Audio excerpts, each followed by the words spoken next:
আজ মুসলিম বিশ্বের মুসলিম এটাই বাস্তব। দেখেন, আজ বিশ্বের মুসলিম ঘেউ ছাড়া আর কিছুই করিতে পারিবে না।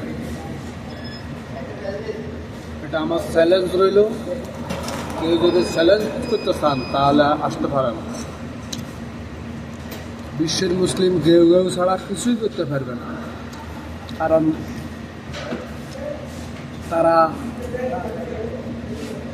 তারা যে কোনো কাজ করতে যায়, যদি তাদেরকে বাধা দেয়, সেই বাধা প্রতিহত করার মতন তাদের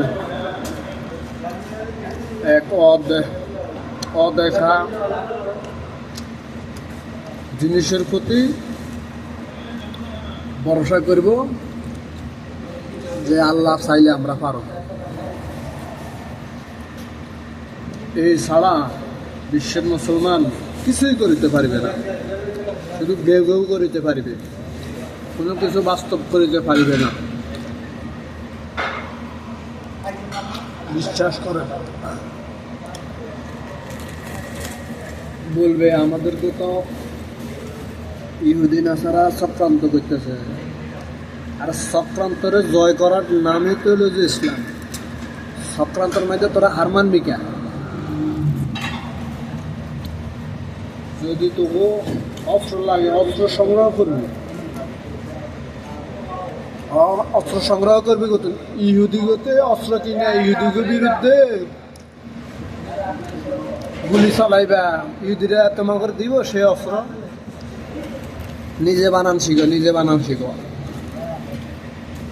বুঝছ?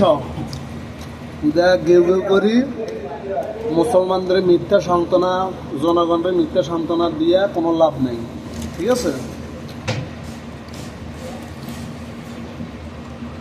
তোমরা ঘেউ ছাড়া কিছুই করিতে পারবে না, তোমার কাছে কিচ্ছু নেই। ঘেউ করা ছাড়া তোমার কাছে কিচ্ছু নেই, বিশ্বাস করো। কারণ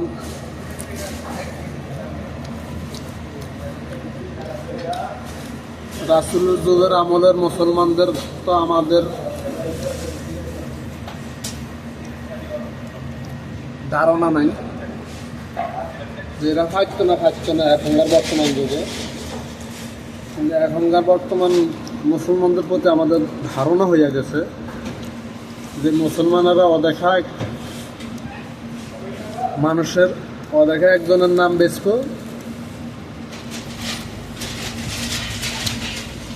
আল্লাহ করে যদি তৌফিক দেয় তুই করতে পারবে, নইলে হাঁটতো না তারা। আর তৌফিক বেগিন ইহুদি নাসারা খ্রিস্টানে করে দিয়ে রেখেছে আল্লাহ পাকে। আল্লাহ এত বোধাই, মুসলমানদের তৌফিক না দিয়া, অস্ত্র শস্ত্র সজ্জিত না করে ইহুদি নাসা করে দিয়ে রেখেছে আল্লাহ এত বোধাই। আল্লাহর নাম বেচ্ছা খাও, হ্যাঁ? আর কতকাল খাইবে আল্লাহর নাম বেচ্ছা?